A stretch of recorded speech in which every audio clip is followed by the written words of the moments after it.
In 1932, a family of 5 in rural Oklahoma ate for an entire week on 37 cents. Not because they were clever, because they had no other choice. They ate things that would make your grocery cart look like a king's banquet. Potato peel soup, lard sandwiches, a pot of beans stretched so thin the water ran clear. And here is the part nobody talks about. Some of those meals were the best food those families ever tasted, because hunger is the greatest cook there ever was. Number 17 on this list was eaten by over 2 million Americans who had never been poor a day in their lives before 1929. Number 8 was so filling and so cheap that Hoover's own government tried to push it into school cafeterias. And number 1, the dish that fed more Depression-era families than any other, is something most Americans under 40 have never heard of. These 30 dinners were not on menus. They were not in cookbooks. They were scratched in pencil on the backs of envelopes by mothers doing the impossible, feeding children when there was nothing left to feed them with. Some of those notes are small, some of them are recipes. They are records of survival and of quiet, fierce dignity. Hit subscribe before we start. Because what these families knew about feeding people on nothing is worth more than anything in a meal kit delivery box. Let's count down the 30 most forgotten dinners in American history. Number 30, dandelion green salad. Before the Depression, dandelions were weeds. After it, they were lunch. Families across Appalachia and the rural South sent children into fields with paper bags to harvest the young, tender leaves before they turned bitter in the late spring heat. Wilted with hot bacon grease and a dribble of apple cider vinegar, dandelion greens became a side dish that cost exactly nothing. Mothers taught daughters which leaves to pick and which to leave. It was real botanical knowledge passed hand to hand out of necessity. Today, restaurants charge $14 a plate for the same thing and call it foraged. Your great-grandmother called it Tuesday. Number 29, cornmeal mush. Ground cornmeal simmered in salted water until thick. That was supper. It was poured hot into bowls with a spoonful of bacon drippings melting across the top. A 2-pound bag of cornmeal cost about 8 cents in 1934 and could feed a family of 4 for 3 dinners. The next morning, mothers sliced whatever had congealed in the pot and fried it in lard until the edges crisped golden. Nothing wasted. Oral histories from the Tennessee Valley speak plainly. Mush again tonight. The children never said anything. They ate, they knew. Number 28, fried salt pork. A side of salted fatback cost a few cents a pound, and it lasted weeks without refrigeration. Sliced thin and fried in cast iron, it crisped around the edges and filled the house with a smell that made mouths water before the table was set. The drippings in the pan became the base for gravy, the seasoning for beans, the fat for tomorrow's cornbread. Nothing in a Depression kitchen had just one job. Everything had 3. Families who kept salt pork in the smokehouse counted themselves lucky. Number 27th, poke salad. This one comes with a warning your grandmother would have known by heart. The leaves of the pokeweed plant are toxic raw, but Depression-era families across the Deep South knew exactly how to neutralize them. Boil the young leaves once, drain, boil again, and drain. Then fry them with onion and fatback, and you had a dish that tasted, as one Alabama woman remembered it, like spinach that had been through something. Poke grew wild in ditches and along fence rows, impossible to kill. For families with no garden and no money, the ditch was the grocery store. You just had to know what to pick. Number 26, potato soup. Peel potatoes, dice them, boil with onion and water, add a little flour to thicken, season with salt. That was Depression potato soup. 3 or 4 nights a week in homes from Montana to Mississippi during the worst years. In 1933, a 10-pound bag of potatoes cost about 19 cents. Potatoes were the Depression's foundation food, the reliable calorie when everything else ran out. Children remember the soup as thin and pale but warm, always warm, in tin bowls that fogged with steam while wind pressed against the windows. Pinto or navy beans, cooked soft and mashed warm, spread thick on a slice of homemade bread. That was lunch for millions of American schoolchildren during the Depression years. The beans provided protein. The bread provided bulk. The whole thing cost less than a penny per child. Teachers in rural schools across Kansas and Missouri described children arriving with bean sandwiches so heavy with filling that the bread was already wet through by noon. Nobody complained. Some children had nothing at all and watched the others eat. Number 24, tomato gravy and biscuits. Here is where the Depression kitchen became something close to art. Fry a tablespoon of lard. Whisk in flour until golden. Pour in a can of tomatoes and stir until the gravy thickens and turns that deep rust red. Season with salt and pepper. Ladle it over split biscuits made from flour, lard, and water. A can of tomatoes ran about 9 cents in 1935. The whole pot cost under 15 cents and fed 6 people until they pushed back from the table. Something from almost nothing that tasted like it came from a kitchen that had everything. Number 23, egg drop soup, American style. This is not the restaurant version. This is the Depression version. Bring a pot of salted water to a boil. Crack 1 egg directly into it and stir. Add whatever you had, a limp celery stalk, a wilted carrot, a pinch of dried parsley. The egg cooked in white wisps through the broth, adding protein and richness to what was otherwise hot water. In households where eggs were carefully rationed, 1 egg in a pot of broth became supper for 3.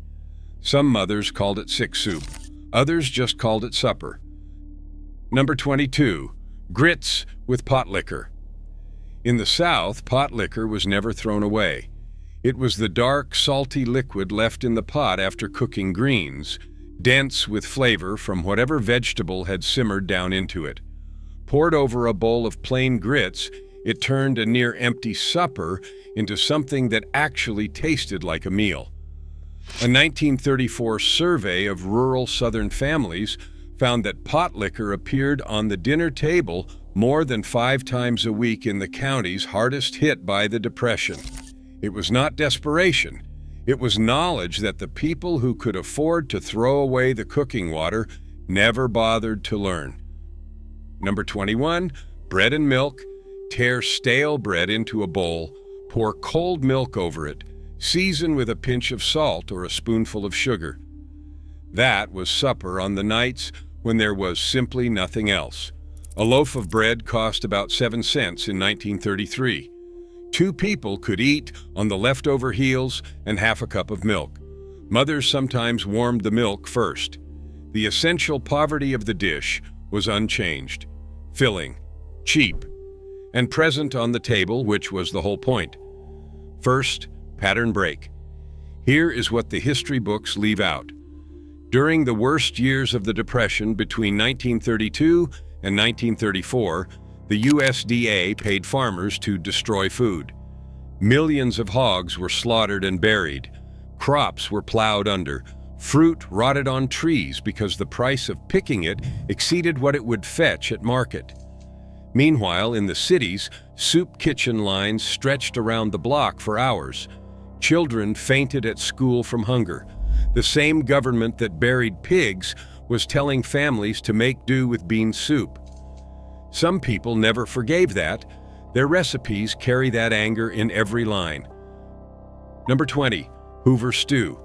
Boil water, add whatever canned goods you had. Canned tomatoes, canned corn, canned beans. Stir in macaroni. Simmer until thick. The name was meant as an insult, but the dish fed hundreds of thousands of people living in the Hoovervilles that spread outside every major American city in the early 1930s. An entire camp could be fed from a single large pot cooked over an open fire with ingredients scrounged from back doors and charity boxes. Families who were middle class in 1928 and homeless by 1932 ate it on tin plates with bent forks and remembered it, some of them for the rest of their lives. Number 19. Crackers and milk. A sleeve of soda crackers cost about a nickel. Crumbled into a bowl with cold milk, they dissolved into a paste that was filling without much pleasure, but with enough bulk to silence the stomach for a few hours. Urban families, suddenly poor after the stock market wiped out decades of savings, found themselves eating crackers and milk for dinner, and pretending to their children that it was a treat. Oral histories collected by the Federal Writers Project describe it appearing again and again in the accounts of city families who lost everything. A simple, dignified humiliation. Number 18. Navy bean soup. A pound of dried navy beans cost about 7 cents in 1934. Soaked overnight, simmered for 3 hours with a ham hock or a soup bone borrowed from the butcher, sometimes just water and salt and a halved onion, navy bean soup was the Depression's great equalizer. It fed families in every region, in every state, in every kind of household. The United States Senate has served bean soup every single day since 1903. The senators ate it because it was tradition. Millions of families ate it because it was all they had. Those two facts sit together in American history without resolving into anything comfortable. Number 17. Milk toast. Toast a slice of bread. Place the toast in a bowl. Pour warm, salted milk over it. This was the Depression-era sick meal, the convalescent supper, the thing given to children when they were unwell and when the family could afford nothing more. The warm milk softened the bread into something pale and yielding. Families who had eaten well their whole lives found themselves giving milk toast to sick children in cold apartments and feeling the particular shame of not being able to do better. More than any other dish on this list, milk toast is the taste of the Depression's cruelty against people who never saw it coming. Number 16. Vinegar pie. Eggless Sunday custard. No eggs, no butter, no fruit. Depression-era cooks across the Ozarks made pie from water, vinegar, sugar, and cornstarch. It was baked in a lard crust into a custard that set up pale, wobbly, and sharp. It was served as dessert on Sundays, when dessert was otherwise impossible. Children remember the sting of vinegar softened by sugar, the way the custard trembled on the fork, the ceremony of it. A whole pie cost under 10 cents. Women who made vinegar pie were not pretending it was lemon custard. They were insisting that Sunday still meant something, that the Depression had not taken everything. An act of dignity disguised as pastry. Number 15. Fried green tomatoes. Before the frost ended the garden season, families harvested every tomato that had not ripened, dredged them in cornmeal, and fried them in lard. At 3 to 4 cents a pound in season, tomatoes were one of the most affordable garden crops. Fried green tomatoes were sour, starchy, and hot from the pan. The technique mattered. Too thin a slice and they fell apart. Too thick and the center stayed raw. The cornmeal crust had to be seasoned just right. The lard had to be hot enough to crisp without burning. Women passed that technique between generations the way other families pass money. The knowledge was all they had to leave, and unlike money, it could not be repossessed. Number 14. Mock apple pie. This is where Depression ingenuity becomes something close to genius. Boil water with sugar, cream of tartar, and a squeeze of lemon juice. Pour that syrup over a layer of Ritz crackers in an unbaked pie crust. Dot with butter and cinnamon. Bake until golden. It tastes implausibly like apple pie. The cream of tartar mimics the tartness of fruit. The crackers absorb the syrup and soften into something that approximates cooked apple. Nabisco printed the recipe on the cracker box to help sell crackers to families who could not afford apples. Millions served it at Thanksgiving and Christmas. Some of them, without apology, preferred it to the real thing. Second pattern break. Here is the part food historians argue about. Depression-era cooking was not just poverty, it was innovation under extreme duress. The same catastrophe that emptied pantries forced a generation of cooks to understand their ingredients at a level modern home cooks rarely approach. How fat behaves under heat, what acid does to starch, how salt changes the way protein cooks. Women with no formal education were, in their cast-iron kitchens, working out problems that culinary schools teach in the third year. And then the Depression ended, prosperity returned, and the knowledge was not passed on because people wanted to forget it. We threw away the wisdom along with the shame. Number 13, depression cake, also called wacky cake. No eggs, no butter, no milk. Mix flour, sugar, cocoa, baking soda, and salt directly in the baking pan. Make 3 wells in the dry ingredients. Pour vinegar in the first, vanilla in the second, vegetable oil in the third. Pour cold water over everything. Stir. Bake at 350 degrees Fahrenheit for 35 minutes. The result is a dense, fudgy chocolate cake that costs almost nothing and requires nothing that a Depression household could not keep on the shelf indefinitely. Home economists working with the government developed and tested this recipe. It worked so well it never entirely disappeared.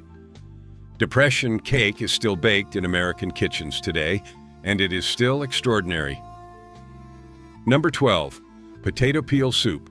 This is the hardest to believe until you make it. When the potatoes had been eaten, the peels went into a pot with water, an onion, and a knob of lard and became soup. Boiled long enough, strained, seasoned with salt and pepper, potato peel broth had a thin, earthy, faintly sweet flavor that filled a bowl with something warm enough to fool the stomach into patience. The families eating this in 1932 were not making a recipe. They were refusing to waste, refusing to give up. The peel that another generation would throw away without a second thought was the last meal before the relief line. Soup, still soup. Number 11, cornbread and buttermilk. Crumble hot cornbread into a tall glass of cold buttermilk. That was supper. The combination sounds strange until you taste it. The sour, cold liquid against the warm, crumbly bread, the way the cornbread absorbs the buttermilk and turns dense and tangy. Southern families, particularly in the hill country of Kentucky and Tennessee, ate cornbread and buttermilk as a summer supper that required no cooking beyond the bread itself. In the Depression heat, with no refrigeration and no money for ice, a cold glass of buttermilk and yesterday's leftover cornbread was not poverty. It was what people who had learned to want what they had called a proper supper. Old men who grew up in the 1930s still make it on summer evenings. Number 10, mulligan stew, hobo stew, jungle stew. The name changed depending on who was making it. The recipe did not change because there was no recipe. Every man who rode the rails during the Depression contributed whatever he had to the communal pot. A potato, a handful of barley, a tin of tomatoes, a marrow bone scrounged from a back door. The pot hung over a fire in an empty lot outside 100 American cities. You put in what you could. You took what you needed. Some men rode those rails for 2 and 3 years. The stew pot was the one constant, the one place nobody was turned away. Number 9, creamed chipped beef on toast. The military called it by a name that cannot be printed on a family channel. Civilians called it creamed chipped beef on toast, and it showed up on Depression-era tables, in boarding houses, in diners, and in the cheapest lunch counters all through the 1930s. Thin slices of dried, salted beef were stirred into a white sauce of flour and milk and poured over toast. The beef cost very little. The milk cost very little. And the whole dish, despite its humble parts, had a salty richness from the concentrated beef that made it feel more substantial than it had any right to. It stretched, it warmed, it stuck. Third pattern, break. Here is something that gets left out of the Depression story. Black families in the rural South entered the Depression already living in conditions that white families would not experience until the crash. Sharecroppers who had never owned their land, who paid rent in crops, who bought on credit at the company store, were living the Depression years before they had a name. Their food, the field peas, the poke salad, the fatback, the pone bread, the stretching and saving and wasting nothing, predates 1929. When historians talk about Depression-era cooking as if it was invented by the crash, they are forgetting the people for whom it was never a temporary emergency. The recipes are the same. The histories behind them are not. Number 8. Pinto beans and cornbread. A pound of dried pinto beans cost about 5 cents during the Depression. Cooked for 6 hours with a piece of salt pork and served in a deep bowl with a wedge of cast iron cornbread to soak up the pot liquor, pinto beans and cornbread was the foundational meal of Appalachian and Southern Depression cooking. It was not a side dish. It was not a starter. It was everything. Families ate it for lunch, and they ate from the same pot for dinner. The beans got better as the week went on, the broth thickening, the salt bark giving up more fat with every hour of simmering. There was something almost poacred in a pot of beans done right. An assurance, a promise that tomorrow was manageable. Number 7, lard sandwiches. 2 slices of bread, a layer of lard spread like butter, a pinch of salt. That was a lard sandwich, and it appeared in school lunch pails across the rural Midwest and South through the worst years. Lard cost less than butter, lasted longer without refrigeration, and packed more calories into a single tablespoon than almost any other Depression ingredient. Children who carried lard sandwiches to school learned quickly not to open their pails near the children whose families still had butter. There was a social arithmetic to Depression poverty that adults rarely talked about directly, but children understood precisely. You ate the sandwich anyway, because your mother had gotten up that morning and made it for you, which meant she was still fighting. This is not breakfast oatmeal, this is dinner oatmeal, a thick porridge seasoned with salt and topped with whatever fat was available, eaten from bowls as the main meal of the evening. Rolled oats cost about 5 cents a pound in 1933 and provided more sustained energy per cent spent than almost any Depression food available. Some mothers added a fried egg on top when eggs were available. Some stirred in dried onion for a savory version that bore no resemblance to breakfast. Children in farmhouses from Iowa to the Dakotas grew up eating oatmeal for supper as naturally as they ate it for breakfast, never questioning it, because in a household where the answer to hunger was always the same pot, you stopped asking what time of day it was meant for. Number 5, bread pudding with whiskey sauce. Stale bread, milk, eggs, a handful of raisins if you had them, and sugar, baked until golden and soft, served warm from the oven. In the South, in the rooming houses of New Orleans, bread pudding was what happened to bread too old to eat any other way. The whiskey sauce, a simple pour of butter, sugar, and cheap whiskey, said the meal was finished. That dessert happened. That the week was over. A tray of it fed a table of 10 for under 20 cents. Women who made beautiful bread pudding were spoken of in their communities the way other generations speak of surgeons. Number 4. Potato and onion pie. No meat. Sliced potatoes, sliced onions, salt, pepper, and lard layered into a cast iron skillet with a simple flour and lard crust pressed over the top, baked until the crust turned golden and the potatoes went soft and sweet underneath. This was Sunday dinner in Dust Bowl households, when the cattle had gone and the pantry held potatoes, onions, flour, and lard, and nothing else. The crust meant effort, and the layering meant care. If the onions had caramelized right, it was genuinely good, in a way that could almost make you forget what was missing. Number 3. Depression. Soup, also called poorhouse soup. Boil water and add whatever vegetables were in the cellar: cabbage, carrots, turnips, dried beans, and a diced potato. Season with salt and a heel of fatback. Simmer for 2 hours until everything has given everything it has to the broth. Thicken the broth with flour stirred smooth in cold water. This was not a recipe. It was a method, adaptable to whatever you had on any given day, and it appeared in every region, under every name, in every ethnicity of American Depression cooking, because the same instinct was working everywhere at once. The instinct that nothing goes to waste. Their grandchildren eat artisan vegetable soup in restaurants and pay $12 a bowl and do not know what they are tasting. Number 2. Salt pork and gravy over biscuits. Fry sliced salt pork until the fat renders and the edges become crisp. Remove the meat. Whisk flour into the drippings and brown it slowly. Then add water or thin milk and stir until the gravy thickens, white and streaked with brown.